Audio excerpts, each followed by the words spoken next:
உன்னதமானவருடைய பலன் உங்களுக்குள்ள வந்துச்சுன்னு வச்சுக்கோங்களேன், நீங்க எல்லாத்தையும் ரொம்ப அழகா தாங்குவீங்க. நீங்க அந்த இடத்துல தைரியமா இருப்பீங்க.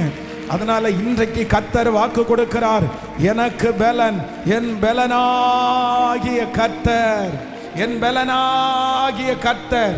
கர்த்தர் உங்களுக்கு பலனாய் இருக்க போகிறார். இனி உங்களுடைய பலன் அல்ல, இனி கர்த்தருடைய பலன்.